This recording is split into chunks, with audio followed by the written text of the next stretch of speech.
snow every day. Really? No. Can you hear me now? Yeah? No.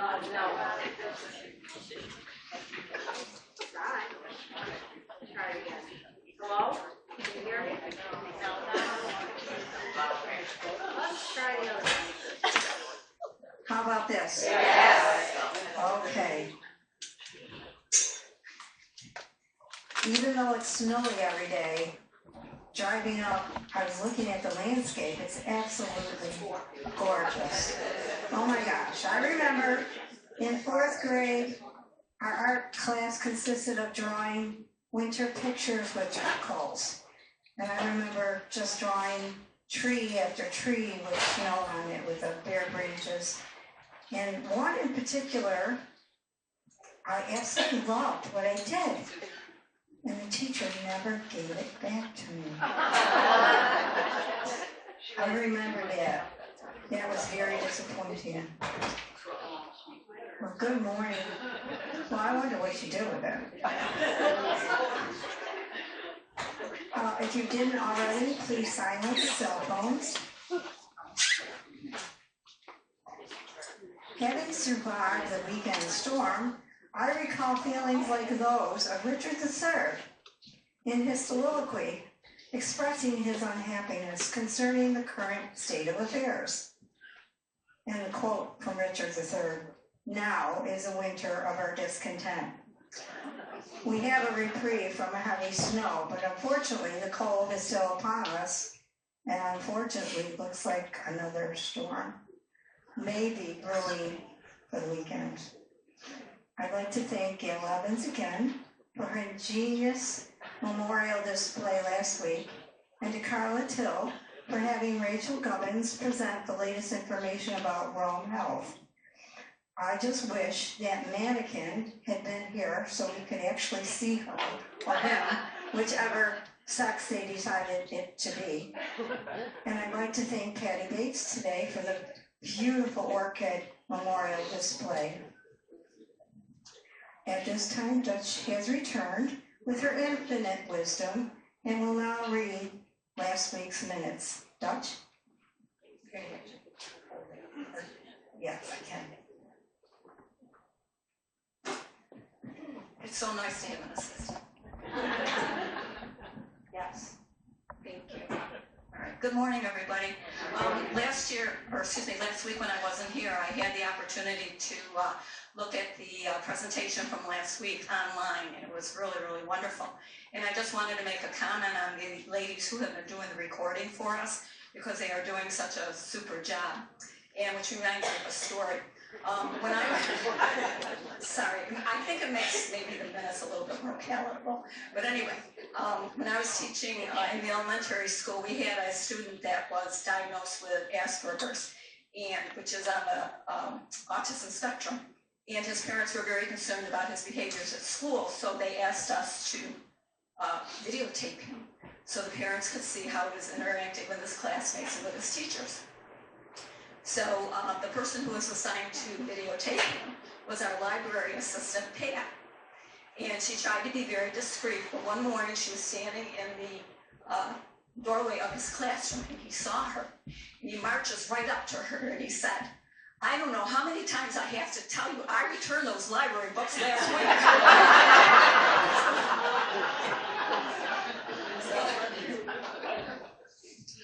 All right, here are the minutes from last meeting. President Joan Lomry called the meeting to order at 10:30 a.m. at Beaches Manor. President Lomry thanked Rosanna Strangelo for last week's program by Penny Rakoff on glassmaking, as well as Kathy Potasnik and Gail Evans for last week and this week's flower arrangements. Assistant Secretary Karen Fontana read the minutes from the January 14th meeting. With no additions or corrections, a motion to accept was made by Kathy K. Olney and seconded by Mary Ann Kenny. Motion passed with all in favor. 2 new members were welcomed. Sheila Waters and Doreen Kelly introduced Heather Martin and Barbara Kane, respectively. Before introducing today's main speaker, Carla Till welcomed Florence Kaplan to our meeting. She's here again this week. And thanked her for her family's generosity to Rome Health. She then introduced today's speaker, Rachel Gubbins, who discussed the latest information related to Rome Health. She outlined the many innovative improvements that have been completed, including the Kaplan Center for Surgical Services, as well as the ones in progress. In conclusion, she discussed how Rome Health has been awarded 2 grants, one for $5 million to increase nursing excellence to the highest level, and another for $18.9 million to integrate the IT systems. There were numerous questions from the audience. President Lomry thanked her for such an informative presentation. A motion to adjourn at 11:31 was made by Phyllis Didio and seconded by Neil Evans. Next week's program will be a current events presentation. Respectfully submitted, Karen Fontana, Assistant Secretary. Read by Glenda Alvarez. Is that mine? Thank you, Judge. Can I have a motion to accept the minutes as read? Linda Davis. Can I have a second? Diane Butcher. All in favor? Any opposed? Minutes accepted and carried. Thank you. Just an aside, yesterday I was at the hospital working the gift shop, and Dr. Attilio came in, and we were discussing the new unit for the endoscopy that Rachel had spoken to us and showed us, and we were all thrilled. We thought how beautiful it was, and I said, well, I thought it wasn't open till March. Oh no, it's open now. So everybody hurry up.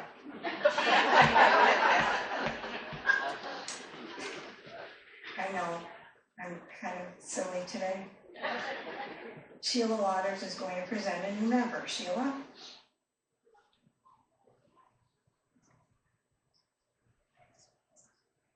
We have Kathy Only introducing Sandra Frimmer. So come on up.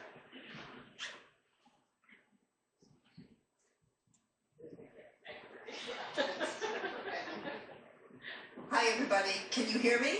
Yeah. Okay. I'm very happy to introduce Sandra Frimmer to Wednesday Morning Club. Sandra and I have been friends forever because our mothers, Trudy and Mary Ann, were friends. So we've known each other for over 65 years. Sandra's sister Nan, over here, is also a member of Wednesday Morning Club. Sandra was born in Rome, and she graduated from RFA, and then continued her education at Cobleskill, where she received a degree in accounting. Upon graduation, she went to work in the business office at Revere, and then transitioned to a long career in the health insurance industry. She started work for MetLife in Rome. Then she decided to do a recharge year, 1 year in Southern California. That recharge year turned out to be 9 years. One of the lasting benefits of her recharge year in California was honing her bridge skills, something that I always wanted to do. Anyway, Sandra became an avid duplicate bridge player, and she competed in many tournaments in Southern California. Upon her return to Rome, Sandra continued with MetLife, which became Metro Health, which was eventually purchased by United Healthcare. Sandra's the first person I ever knew who worked from home. Those of us who trekked to work 5 days a week always said that she was a trendsetter. She worked remotely long before anyone else did. So Sandra recently retired, and she has a variety of interests that align with Wednesday Morning Club, I think. Because she dealt with claim analysis, Sandra has a lot of knowledge of health issues, treatments, surgeries. She's a voracious reader, and she leads my daughter and a group of 20 and 30-year-olds in a monthly book club. Their selections are not the same as my selections, but she gets them all reading. And Sandra's always up on current trends. She's a great online shopper, probably all those years at home behind the computer. She finds great gifts for all ages, but she specializes in children's books, toys, and clothing. She keeps abreast of current trends, like I said, and she finds that hard to find gift long before the rest of us even know why it's popular. She can hone in on a deal of the day faster than I can hone in on my computer. So I've got 65 plus years that I could tell stories, but I think it's just time to say welcome, Sandra.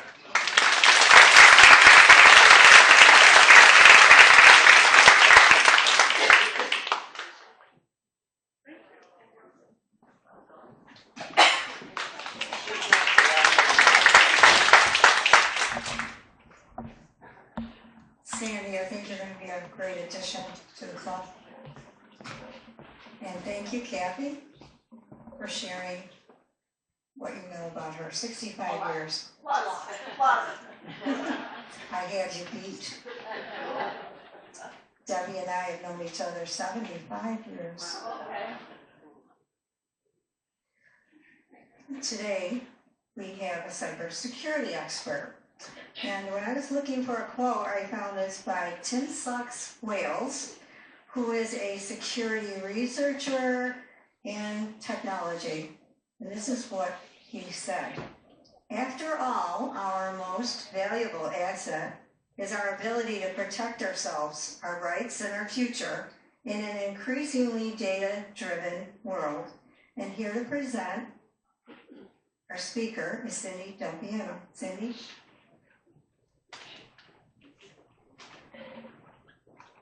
Good morning, all. Sandra, where are you? Here. Welcome. And I would love to play bridge, but I only play fish with my granddaughter. And she wins every time. Okay. Michelle Tuttle is with us today.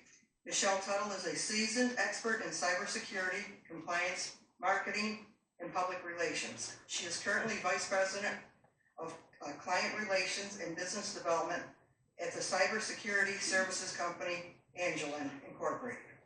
Michelle holds a master's degree in cybersecurity from Utica College, is an identity theft prevention expert.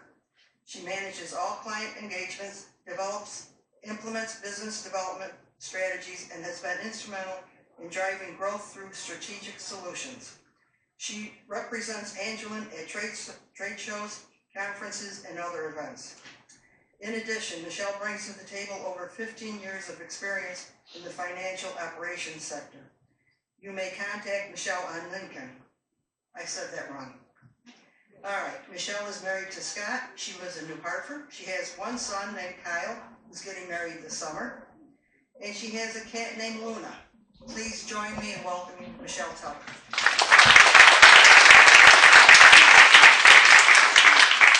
Good morning, everyone.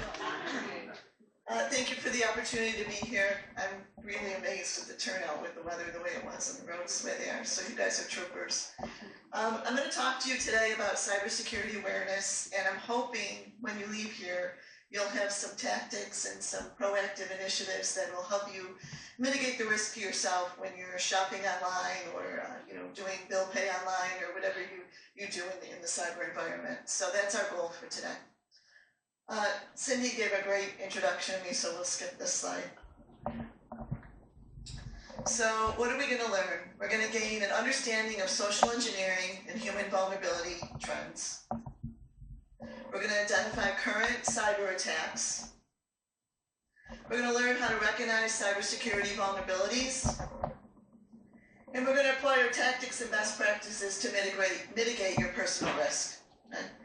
If I say anything that, I don't want to assume what you do and don't know, so if as we're going through this, you don't understand something or you've never heard that term and I don't elaborate on it, please raise your hand, yell out, stop me. Happy to make sure everyone understands what we're going to go through and what the terminology is. Okay, so the first thing we need to talk about are what are the different types of data. You heard in the quote that we opened up with that it's a data-driven world. That's true. And whether we like it or not, unless we are living under a rock and not interacting with anyone, our data's out there. Our personal data's out there. And you can protect yourself to the best of your ability, and we're going to learn how to do that. But there's some things, no matter what we do, we can't protect. Companies have our data. So we need to understand what data is pertinent to a threat actor or a cyber attacker, and why would it be pertinent to them, and what data, do we need to understand needs to be protected. So let's talk first about the different types of data that are relevant. So PII, personally identifiable information. That's name, address, phone number, account information, anything that ties you, to who you are.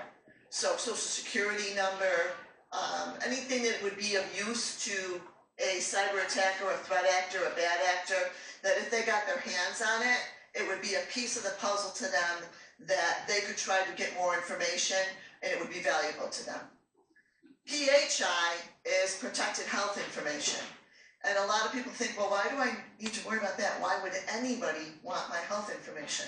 There's a value for it on the black market. That value is even more important today as insurance keeps going up and up and a lot of people are underinsured or not insured. People, when they become desperate, if they're in a health situation, they will look to see can they buy someone else's insurance information in their PHI. So PHI is sold on what's called the dark web. The dark web is a marketplace where you sell things that are illegal and you can't get to it by using Google or any other search engine. There's a special search engine that people that use the dark web, you have to download it. And things are sold on it like PHI, financial information, records that have been hacked from medical offices, records that have been hacked in breaches from, financial institutions. Other things are sold on the dark market that are illegal, like drugs, obviously. There's a lot of, sexual activity that's sold on the black market. And things that you may not think of. Cyber threat actors, bad actors, cyber attackers, go to the black market to buy code to launch things like ransomware and other attacks. All of that sold on the dark web as well. So that's what the dark web is, and PII and PHI are very high valuable items on a dark web. Financial information. That's your data, your account numbers, your credit card numbers, things like mortgage loan numbers. All of that has a value and may be sold by a threat actor on the dark web. And intellectual property is another type of data. We all know that threat actors, in identity theft exists, and that from a personal standpoint, we're vulnerable as far as our identity. But businesses are also vulnerable, and often cyber attackers, threat actors attack businesses to get proprietary information or intellectual property. It may be the trade secret for something in their company, like the trade secret for Coca-Cola. A threat actor may try to break into Coca-Cola online to get that recipe, because if they could get that recipe and sell that recipe, there'd be a very high value dollar amount for them. Other intellectual property or proprietary information would be organizations' customer lists, because that may have a value to a competitor. If company A is competing against company B, company A may hire someone to break in and get company B's customer list if company is not an ethical company. Other information would be financial information for that particular business. Any of these protected areas like PHI, PII, if a business holds that information, for example, a hospital, a doctor's office, that also is considered, something that it would be of value to a threat actor. So PII, PHI, financial information, and intellectual property are your types of data. If you work in the government sector, there are other types of data. There's different levels of classification, but I didn't think we needed to get into that today for this type of audience. I just wanted you to have an idea of what data is out there and why do you need to protect it. So in cybersecurity, we talk all the time about the CIA triad. It's one of the basic principles that a cybersecurity practitioner deals with on a daily basis to protect data. And it's not the CIA that everyone thinks of, the normal CIA when you hear in the news, and they're not part of the government. The CIA triad really involves confidentiality, integrity, and availability. So when we talk about protecting data, there's 3 areas we have to be concerned about. Confidentiality. We want to protect sensitive information from unauthorized access. So we want to make sure that all of our data as consumers is protected by whatever businesses or companies have our data. We want to make sure that they're doing things from a best practice standpoint within their organization so that our data can't easily be obtained by a cyber hacker or threat actor. Integrity is important to protect data because it maintains the consistency of the data, the accuracy and the trustworthiness of the data, so that someone hasn't tampered with the data to make it, look like things exist that don't exist, to say things about us that aren't true, or to give my social security number to John Smith instead of Michelle Tuttle, to have my PHI, my health information associated with John Smith instead of Michelle Tuttle. So that's the integrity piece of protecting data. And the last thing we worry about as a cyber practitioner when we talk about data is availability. We want to make sure that data is available on demand, consistently, in a readily reliable format. Have you ever heard of what's called a denial of service attack? Does anybody know what that is? Yes? Who's saying yes? Can someone tell me what they think that is? Well, if you go online to try to get some information, or if you're in business and you're trying to get service from that particular business, that's what you're talking about. Yeah.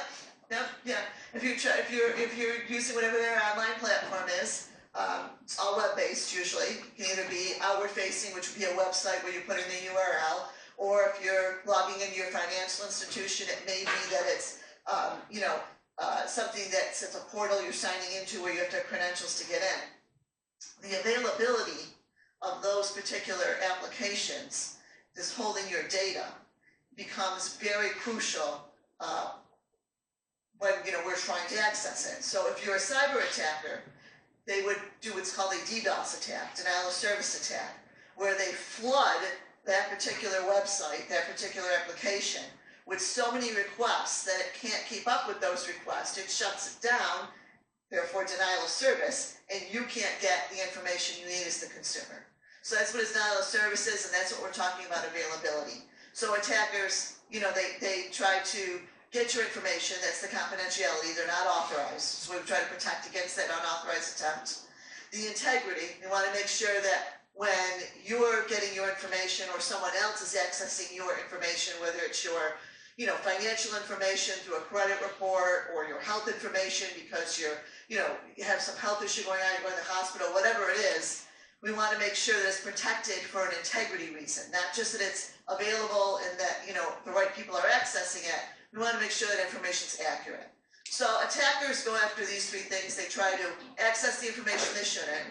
They try to change the accuracy of it, and they also try to often make it so that it's not available. And the CIA is protecting against all of those things. Those are the three most important things when it comes to your data. All right, that's a lot. I just threw at you quickly. Any questions on that? Does that make sense? The type of data and what you need to protect from a standpoint of looking at your data? All right. That's one of the more complicated concepts we go over. All right. So now we're going to talk about human vulnerability. And unfortunately, when it comes to data security, we are the weakest link. People are the weakest link. An organization can protect everything, greatly on the outside, and they can have the greatest firewalls protecting the data that they're, have of your information or whatever their proprietary information. They can do everything right. They can do all of their internal testing, make sure everything's locked down, and they can feel they've mitigated the risk very well. And, the head of their IT can feel they can sleep at night and things are good. But anyone in cybersecurity knows that people are the weakest link. And unfortunately, people are only as good as they are on any given day. So if you're sick, or you're up sick all night with a child, and you work for a company, you work for ABC Bank, and you were up all night, you're not 100%, you're going to work the next day, you log into your email, and you're tired, and you're not as sharp as you normally would be, and you open up an email, and you're not really paying attention, and you click on a link, and suddenly you've downloaded something onto your business's network that is ransomware or malware, and it's traveling through the network, and all of a sudden this attacker gets in, and they have the keys to the kingdom, and they're able to access all of this personal information. That's how cyber attacks happen. 95% of ransomware attacks start with an email that's been sent to the organization, and someone inadvertently clicks on it and downloads something into the system, the network, and it allows the attacker to get in. So we're going to talk a little bit more about that today, and people being the weakest link, and then we're going to learn how do you protect yourself and what do you look for so you don't click on that email. So 94% of malware is delivered by email. Does everybody know what malware is? Yes? All right. Malware is just malicious application that is downloaded onto, either your personal computer, or if you're working for a business, it's downloaded onto their network. 3.4 billion phishing emails are sent per day. 3.4 billion. Think about that. Cyber attackers, it's a business for them. And we're not talking just, the college kid that's bored and he's good at IT and he understands computers and he's figured out a way to try to see if he can, break into someone's personal computer. That's 15 years ago. That's what cyber attacks were. Today, cyber attacks are big business. As far as, nation states, other countries, they hire people to do their hacking. Some of these countries recruit the best of the best from within their country. They groom them at a young age, and they teach them how to be hackers. They're paid jobs. Other cyber organizations are organized crime. It used to be, when we were growing up, you talked about organized crime, and it was, all drugs and selling certain things and things that were tangible. Today's organized crime makes a lot of their money through cyber attacks. Again, they recruit the best of the best, they're paying them, they're grooming them. There's big money to be had. There's really large money for selling data on the dark web. It's a black market, there's a huge price tag for this, they sell breached records, and they're making profit. So it's not just this college student who's good at IT that's trying to hack you. It's organized crime, and that's why there's 3.4 billion phishing emails that are sent out daily.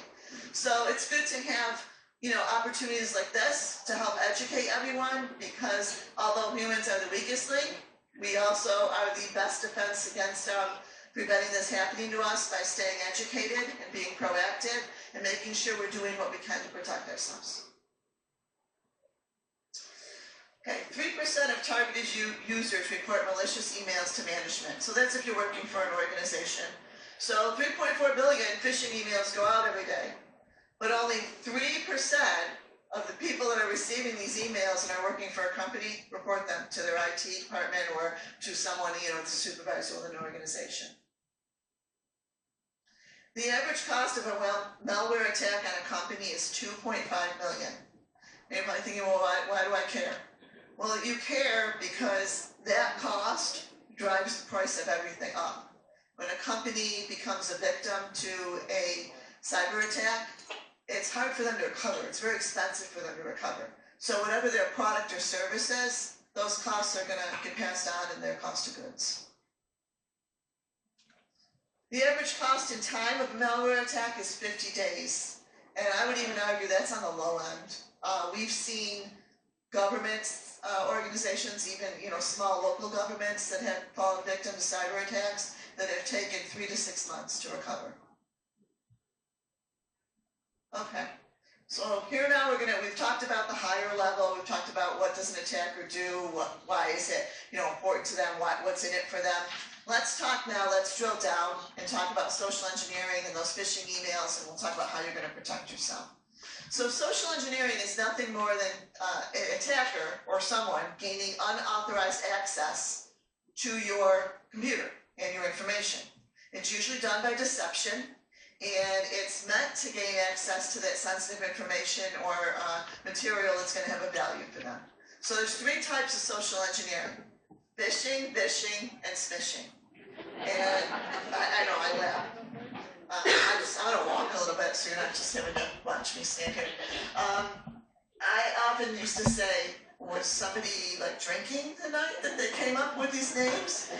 But they actually do make sense. So phishing is exactly what it says, even though it's spelled with a PH. That attacker is casting his line. He's got bait on the end of it, and he's trying to reel you in to take some action. And the action that he wants you to take is he wants you to click on this link in this email or click on some attachment. And when you do that, it's going to allow them to have access to your computer. And by having access to your computer, your personal computer, they're most likely going to have access to whatever's on your personal computer. I also get those text messages. Yep, that's the smishing.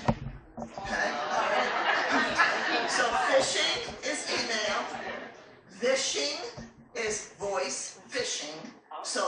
someone calls you and wants to talk to you or leaves you a message, okay? And then smishing is your text message. And the reason it's smishing is because text messages used to be just SMS messages. So the S for phishing became smishing, all right? So those are the three areas that an attacker is going to try to reach out to you and going to try to get you to take their bait and take some action that is going to benefit them, but it's going to be harmful to you. Okay?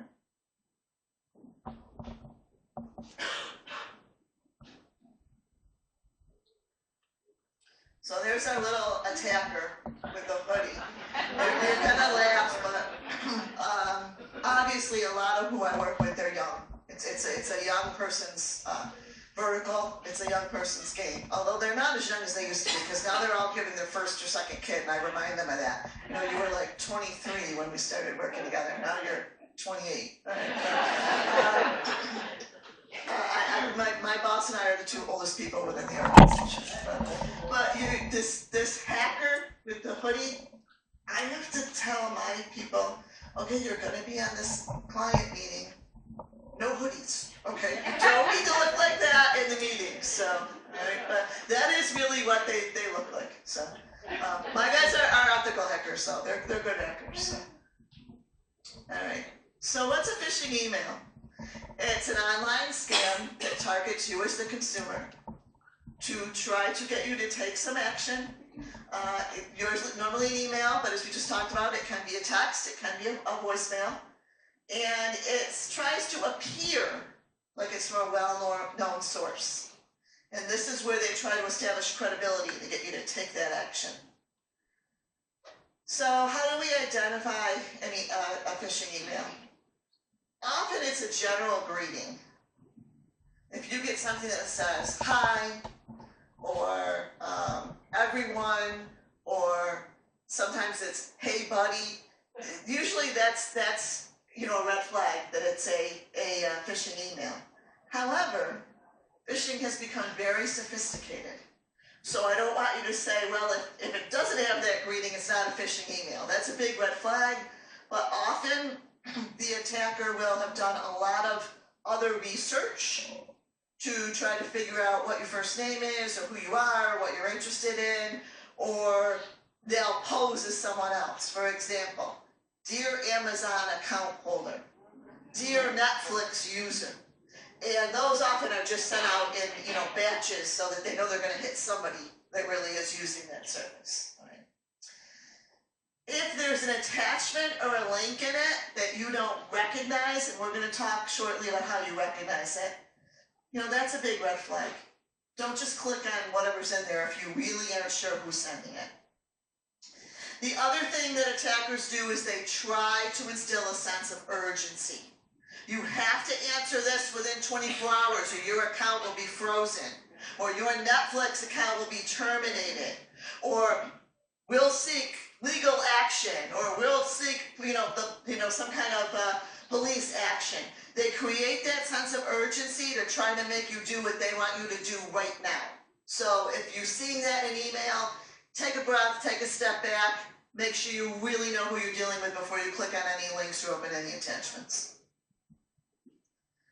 Okay, so what do we need to look for? Well, one of the things we want to look for is if we have an email with a link in it, we want to make sure we know where that link is actually going. The link may have this URL, but that may not really be the URL that it's going to. This is coming from Nationwide Insurance. It's acting like you need to do something. There's a new security upgrade. It looks like you're clicking on a Nationwide Insurance link, but it's not. It's for Drink Easy something shakes, okay? This probably might have been harmless. It might have just been to promote something, but still, you don't know, you don't want to click on it. What you need to do is hover over that link with your mouse and see what it's really going to break for to make sure you know exactly where you're going before you click on any link, okay?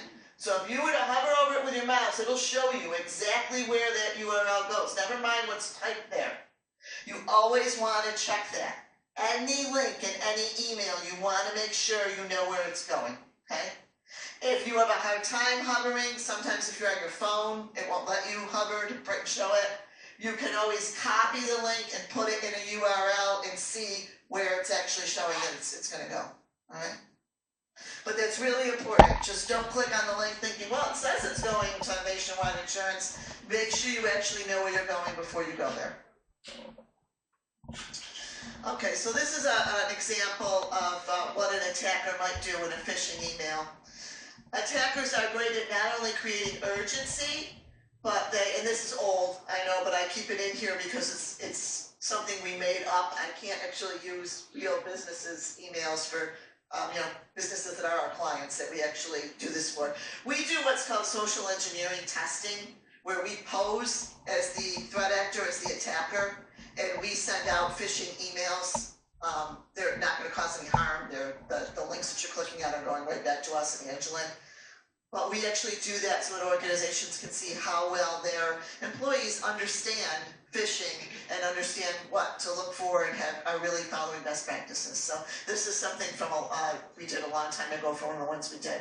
But the point of this is threat actors will always try to play into your emotions. All right. We know urgency is an emotion that they like to play into. The other is everybody likes free things. Okay, they do. For whatever reason, we all like free things. This was when we did to a company that we were hired to do the social engineering, and we posed that their holiday party was actually coming up, and we sent out an email saying that we would give them free tickets to the Nutcracker. We had it look like it was coming internally from their organization, and when they clicked on the link, it actually was what we call a credential harvester, where we then ask them to sign into something and that will look very much like a page that they would sign into within their own organization. We'll create it, and then we collect their login information, and then if we were a true threat actor, we'd be able to get into that business's network. So this one did really, really well. The point that I kept it in here for this presentation is if someone's offered to give you something for free and there's a link about that in an email, make sure you really know who it's coming from and make sure you know where that link's going, because that is a great ploy that a threat actor will use, is try to give you something for free. Yes? If you click on delete, is that reacting? If you click to delete the email, deleting the email will absolutely help you. It won't cause you any harm, all right? But when you've deleted that email is not necessarily deleted just because you deleted it. It's in a garbage bin that you're then going to have to empty and delete. So you just want to be aware of that if it had something malicious in it, it's still on your system. You didn't download it, but you don't want to accidentally have somebody else go and download it after, or you don't want to, for whatever reason, if you ended up in the trash bin, forget that it's, might be malicious and download it. So you just want to get out of both places. What about unsubscribe? I've heard you should never click unsubscribe. Well, unsubscribe's a link. So who are you unsubscribing? Do you know who you're unsubscribing to? Okay. Now unsubscribe is a legal. There's a law that says if you're soliciting marketing, okay, you need to have an unsubscribe link in your email. You need to have a way for people to unsubscribe if they don't want your marketing initiatives and they no longer want to get email from you. But if you have an email that pops up in your bin and it's got an unsubscribe link and you have no idea who it's from and you don't know where that link's going, you could be going to a malicious site. So you have to, it's the same thing, you got to make sure you know who you're dealing with, hover over it. If you have no idea where that came from, then you want to be very careful. Okay. Now, can you change it so that instead of unsubscribing, you change it to be junk mail? Yeah, certainly. Yeah, you can flag it. You can put a flag on it so it'll go to junk mail. Yeah, it'll be flagged that anything that comes from that particular email address is going to go right into your junk mail folder. You won't see it. Yeah, you won't see it. Yeah, unless you look at your junk mail folder on a regular basis. I should, because work-wise we get stuff that pops in there, but I don't remember to do either. But yeah, you just flag it that you want anything that email address to go into your junk folder. Yeah. Alright, so this is, not only do we need to make sure we know where the links are coming from, we also want to make sure that we know Well, this is just another example, all right. Oh, okay. So, see this link? It's supposed to be coming from Royal Bank. I don't know how well you can see this because it's on the blue part. But Can you back up a little? sure. Can anyone see on that bottom link what might be wrong with it? Misspelled, right. So see how this is ROYAI Bank? What a threat actor wants to social engineer you. They're going to go out and buy a domain as close to the domain of the company that they want to pose as, right? So they can't buy royalbank.com because Royal Bank owns royalbank.com. But they can buy ROYAI.com. And we do this when we do social engineering for companies. We go out and buy domains very close to the company that's hired us to do their social engineering. So a lot of people are surprised by that. They're like, well, aren't they police? Don't you need some authority to go buy a domain? No, not at all. You got a credit card, you got a computer, the domain's available, you can buy it. So that's what threat actors do. They buy domains very close to the company that they're trying to pose as. And the human eye will overlook certain things. I's and L's, human eye will kind of say, oh, they look alike, unless you're really scrutinizing it. M and N, O and 0. So you want to always make sure that when you're looking, where did it come from? You're really scrutinizing that email address and that it's not something that has been bought for a domain that's just close to who they're trying to pose as. And you want to make sure when you're looking at where is this link taking me, that it really is, it hasn't been, bought or purchased, and it's not something that's just close to the company you think you're dealing with. Does that make sense? What about like at the end of an email address when it says .gov? Mm-hmm. Like, can somebody purchase or make another email, like Social Security? You get those and they're .gov on the end. Sure. Someone could try to purchase like abcbank.com. They could try to purchase abcbank.gov.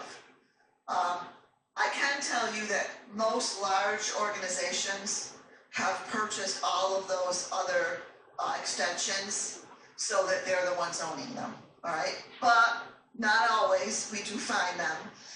That definitely stands out more. I mean, most commercial businesses that you're dealing with are going to be a .com or a .net.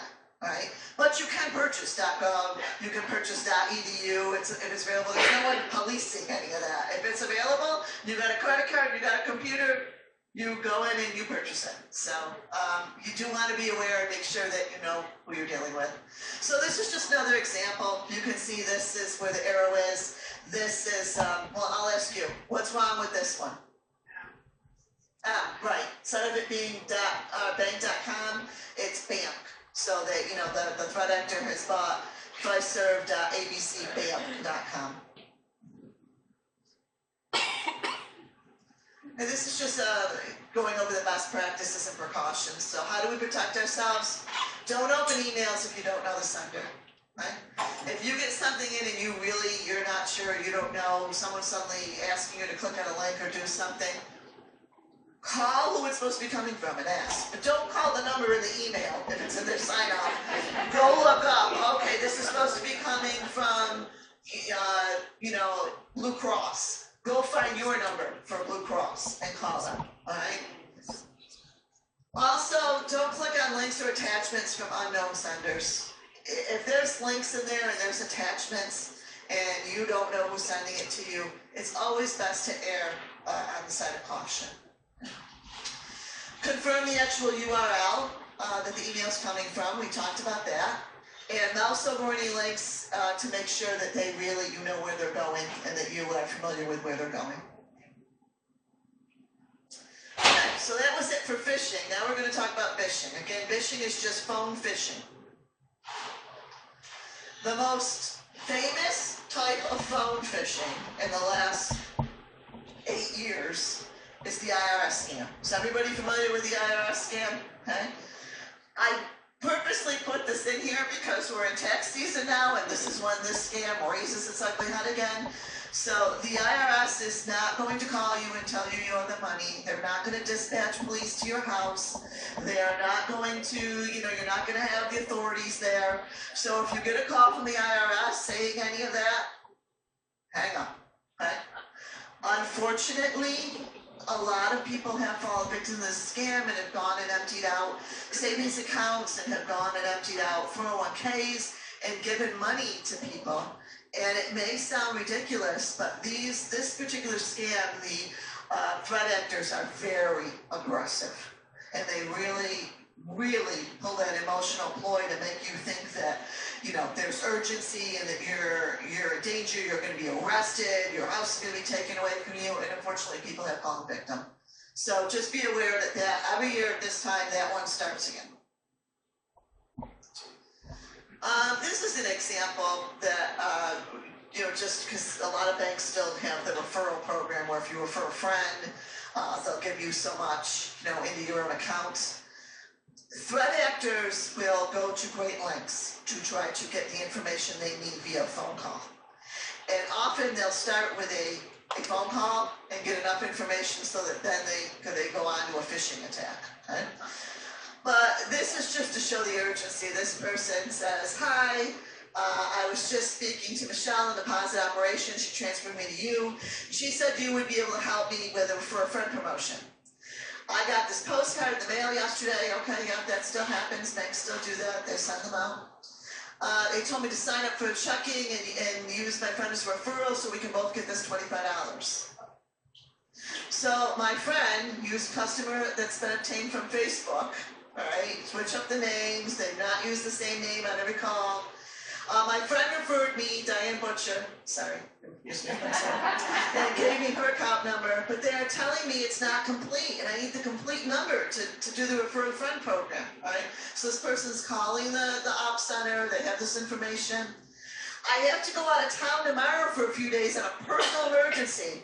My mom just got admitted to the hospital and I really need to take care of her before I go. And my friend just left on vacation in Mexico and she doesn't have any cell service, but she told me I have to take care of this refer a friend thing. And I have the 7-digit account number she gave me, but I need the last 3 digits. Now you may think, who in the heck would fall for this? We do these type of things when we're hired to do social engineering, and you would be surprised at how many people within an organization may give up information. And part of it's because we're nice. We've been especially if you're working in a customer service job, you've been trained to take care of the customer, overcome their problem, be nice, and sometimes in the air of being nice, we do things we're not supposed to do. Another example, and you can find this if you Google it, if you're interested in finding it, it's a woman that tries to call and get access to someone's mobile phone account. And she poses as a overwhelmed, distraught mother of an infant and a toddler. She has recordings going on in the background of the baby crying. Okay? She claims she's the wife of the person whose account, mobile account number she's trying to get access to. She plays the crying, overwhelmed young mother. She's, like I said, uses these recordings, and she gets the password changed. She gets access to the mobile account. And this is out there, and it's a couple years old now, but they play it at all of the cyber hacking conventions. So, for white hackers that we go to. But it's that human emotion. And even when you're watching it, you're like, oh my God, this poor girl. And it's all fake. Well, I would tell you yes, but this girl was young and the people she gets at, I think it was Verizon she called. They were young. So, obviously, yes. Obviously, those of us that are more mature, we're also targeted more, okay? Because they're hoping that we're not educated and proactive and know how to protect ourselves. But that's not, that in itself is not the only criteria as to whether you're going to fall victim. A lot of young people think that they won't fall victim. It's almost a false sense of security, so that makes them vulnerable. And not every young person is well versed in cybersecurity, right? Are they well versed in technology and, they grew up on, all they did was text and, everything's been online? Absolutely, but it doesn't mean that they necessarily know how to protect themselves. Okay, so smishing is when you get a text message. Again, attackers love to try to give you something. This surfaces at least, I get this at least once a year still. The big Walmart gift card scam where you click on the link and then all of a sudden they're asking for personal information. If you didn't sign up for some contest to win something and all of a sudden you're getting this, chances are it's not real, all right? Don't click on links in text messages either. Although, when you're on your computer, you're more vulnerable than when you're on your phone. Your phone is not, it's not a protection, okay? There is antivirus you should get for your phone. A lot of people used to think, well, it's my phone, so they can't do anything to me. That's not true. Phones are really computers.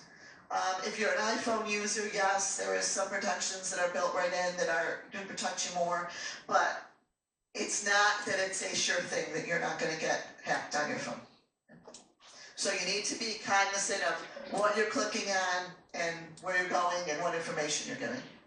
Michelle, Yes? when it says delete and report junk, it'll say like delete, and then it'll say delete and report junk. Right. What is that thing to do? Where's the report going? The question was when you have an email and it says, or on your phone, it says delete and report junk, should you do that? Yes. It's your carrier usually that's, you want to make sure you're looking at the right place on your phone, that you're not in an email or something that's asking you to go someplace else. But yes, also block the numbers. If you're getting an excessive amount of text messages in from a specific number, block it. Yeah, and absolutely report it. I'm not going to lie to you. I don't think they do a darn thing, but you're at least taking those steps that you've done the right proactive things if you did have a problem down the road. Okay, so best practices for smishing. Don't be enticed by text messages that are offering prizes or giveaways. Be leery of phone scams or phone callers seeking customer or personal information. And when in doubt, don't proceed. If someone calls you and they start asking you for personal information on your phone and you didn't initiate that call, don't give them a damn thing. Hang up, go find the number. If it's, your credit card company, the number's gonna be on the back of your credit card. Call the number you have in your possession. Don't talk to whoever it is that's calling you, because you have no control. It's very easy to spoof a number. You can make it look like it's coming from ABC Bank, whether it's coming in on your phone or if you still have a landline and, caller ID. It's very easy to do. We do it all the time. It's an application that you buy. It's very cheap. So make sure you know who you're talking to by you initiate the call. Just tell them, yep, fine, great, I'll call you back, and you go get the number that you have in your records and you call it that way. Michelle? Yes? Maybe this isn't right or with this, but if you say, when you get a phone call and they say, don't say yes, is that true? Yes. The reason that's true because of AI, okay? AI is a wonderful thing, and I use it and I love it, but like any technology, it comes with pros and cons. And these attackers, these threat actors, for social engineering, they are now using AI with voice recognition to take your yes, and now they have your voice. And then they can use your voice to make, record other things, do other things that they can use to their benefit, right? When we do social engineering on large companies, we try to find a clip of someone higher up in that organization, whether we find it on, social media or if something's, they've been recorded. So, like, I gave permission to be recorded, but from a cybersecurity best practice, this is something that could be used against me. This recording, AI can take this and use my voice and create other things that can be used in social engineering scams. For example, a threat actor got a hold of this when it's posted on the internet. They can clone my voice, they can call my team that reports to me, they can have it sound like it's me and say, so-and-so's password reset, or I need you to give me the password to this, or whatever it is that's gonna benefit that threat actor, because now my team thinks it's me because it's my voice. And like I said, we do this when we do testing, and it's highly successful. AI has allowed the threat actors to have one more tool in their toolbox to actually successfully do social engineering, unfortunately. Yes? Can they use an answering machine for voice identification? Sure. Yeah, I mean, they could yeah, sure. Anything that's out there, you know, an AI can clone it. So, but that's, that yes, initially, even before AI was as prevalent, that yes could be used to replicate things and make it sound like it's you. So, how are we doing on time? We're at 11:30. Okay.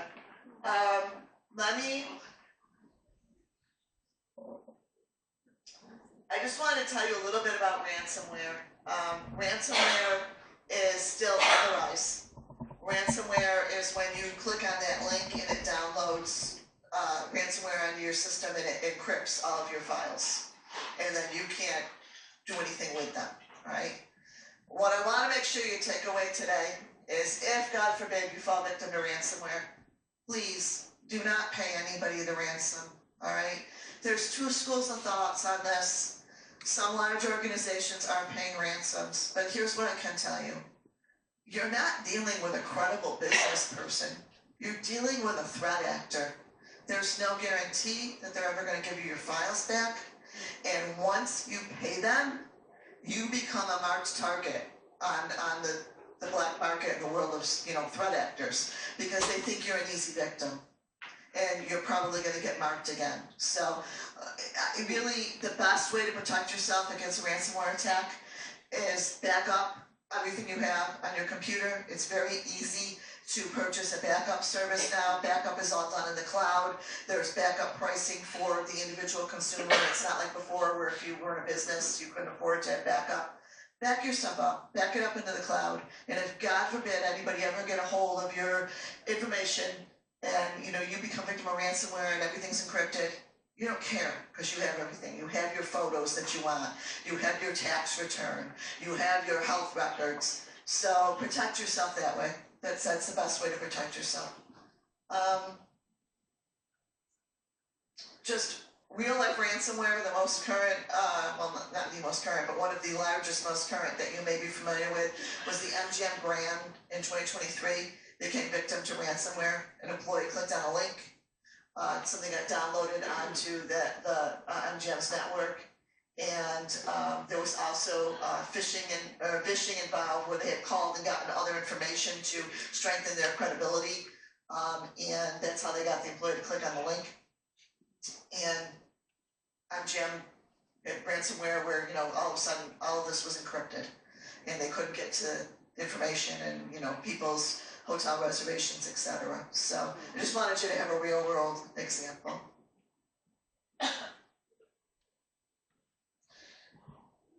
These are just ransomware. Alright, so because we are running out of time, just want to tell you, when you're on social media, please be careful. All of those games, all of those surveys, all of those what would I look like in 20 years, all of that, some of it's legit and not going to harm you. Some of it is threat actors, and there are malicious links weaved into that. Alright, so please be careful. Other ones are also just ways of phishing to try to get information that they feel may be pertinent to them, to help them figure out passwords, etc. So be cognizant of that when you're on social media. And the last thing I want to talk about is passwords and password security. Do not use the same passwords on all your accounts. Your banking account should not have the same password as your Facebook or your Instagram account, right? Because if an attacker successfully gets that information or hacks through one of those accounts, you don't, or Facebook gets hacked, you don't want that attacker to then have your, bank account. So you should be using different passwords. Keep your passwords, change them periodically, and make sure it's a complex password. Password 1 is not a good password. Right? You want to make sure that the password is complex enough that if an attacker gets a hold of it and tries to put it in what's called a cracking rig, it's not gonna crack easily, so that they then will have your password, alright? Yes? What is the purpose when someone gets clones your Facebook, and then and everyone, oh, I got a Facebook request from you, it's not really you. What are they trying to do? They're trying to get your account listing, like your listing of friends, so that then they can get that person to, they clone your page, you like them, but then they're not you, they've created that trust, and then the next step is they're gonna try to get you to click on something in a posting or a link, or they're going to try to send you a private message and say, hey Diane, I had an issue and I need you to Venmo me $10 or something and try to get information like that, because what they've done is establish the credibility because you think it's really me, all right? Unfortunately, again, social media is a great thing, but obviously it's a place that attackers are going to leverage very heavily because we're less guarded when we're on social media accounts, and we shouldn't be. Yes? I got 2 quick questions. Sure. How effective are virtual private networks? Like I have DuckDuckGo where they say they can't follow me. Is that true? For the most part. For the most part. Nothing is 100%, there is no such thing as 100% secure, right? And the second question is, what about when you keep your passwords in your phone? Okay. On your whatever, save here. Is that safe? Your passwords should be in a password keeper. There are applications. If you Google password keeper, there's hundreds of different companies out there. If you want, I can send you, a list of like the top 5 if you're interested in that. Now, there's 2 schools of thoughts because the companies that have the password keepers obviously could get hacked too, all right? But their encryption is so heavy, it'd be hard for someone to actually get all of that information, and it's a way that you can keep it with you, near you, close to you, without writing it on pieces of paper and leaving them in notebooks and having it just on your phone that's not really safe, and it's a way for you to have your passwords readily available for you and keep them safe, so, yes. Is a business like Guardio decent? Is it recommended? I'm leery to make, any real endorsement, but are businesses like that, helpful? Yes, absolutely. But I'm cautious to say, those of us that are in cyber, there is no such thing as 100% secure. So yes, in theory, they are. But I have no way of knowing what they've done for their due diligence to make sure they're protecting everything too, all right? They should be doing regular pen testing. They should be doing, making sure on a routine basis that they're mitigating their own risks internally. So yes, they're supposed to be, but I wouldn't personally recommend anyone because I have no way of knowing what they're doing behind the scenes. Yeah. I will send it. Can we get a copy Yep. of the PowerPoint, Yep. please? Can I send it to you? Yes. Oh, well actually you have it. I have it. You have I'll it. send it. Yeah, okay? One more question. Yeah. Can your phones really listen to you? People say they have a conversation and all of a sudden something comes up and they have to.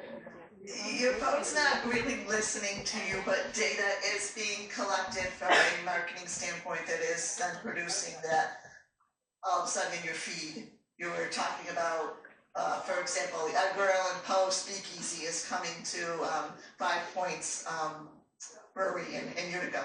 And I looked at one thing or did one thing and now it's the only thing popping up in my social media feed. So yes, there's algorithms. The phone isn't actually listening to you, although with AI, I'm sure it will be soon. Yeah, so,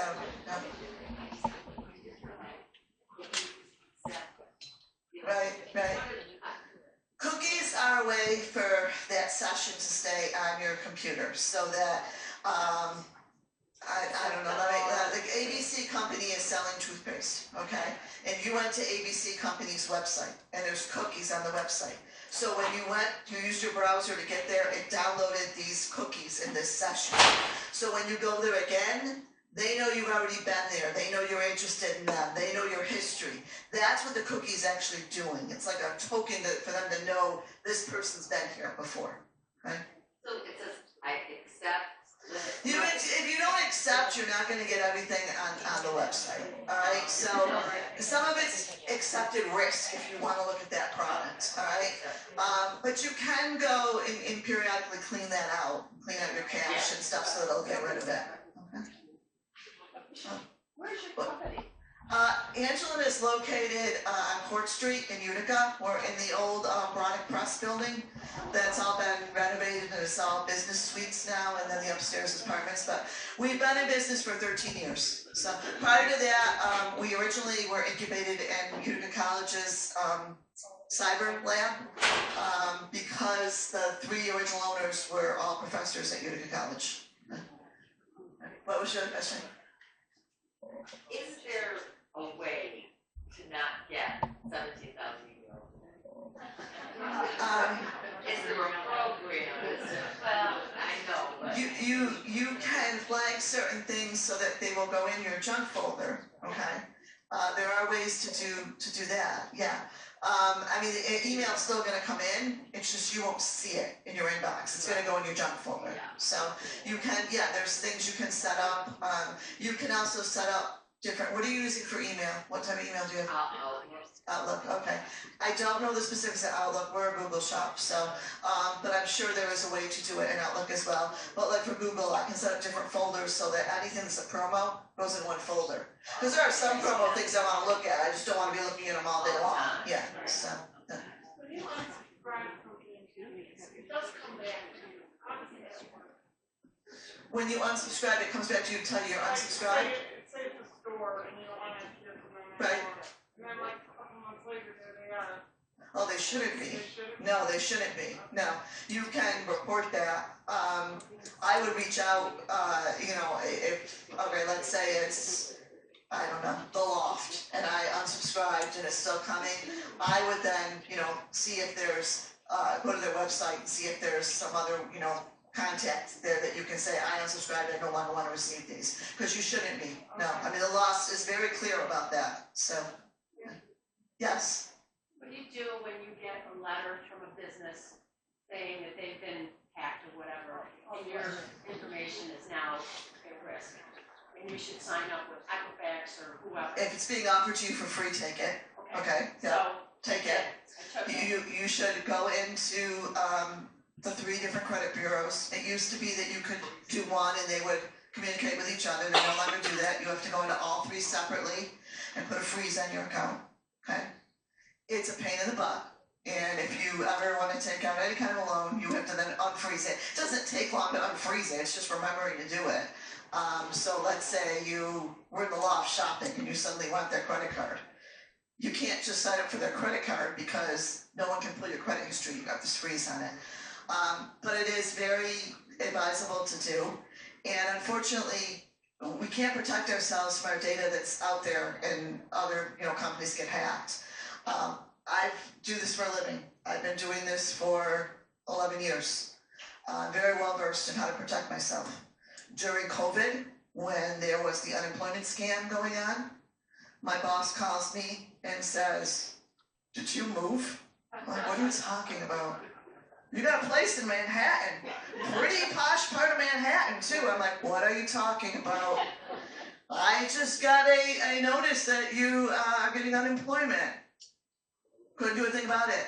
New York State unemployment got hacked. I had no way to protect myself from that. Someone was trying to collect unemployment from me.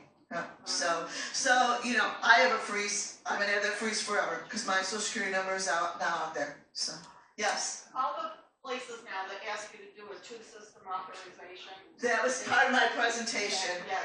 You'll get that when you get the presentation. Very important. Anything that offers multi-factor authentication, you need to take it.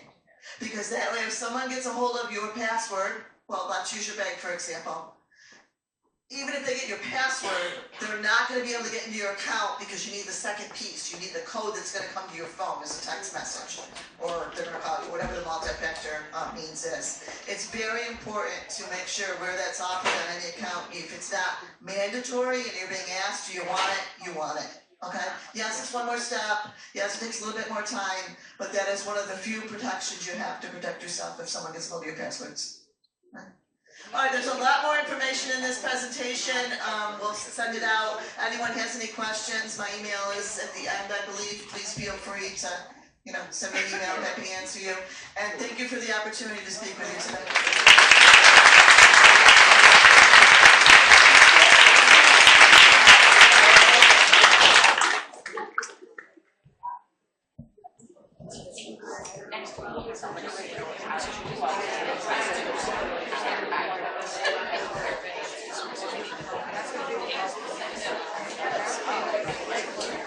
Thank you, Michelle, for very informative information. At this time, can I have a motion to adjourn? Lynn, Taveri, second the motion. Okay, where's my Dutch? Where's Dutch? Marge Palmer, there you are. Second, Marge Palmer. All in favor? Aye. Motion carries. We have a music program next week. Thank you.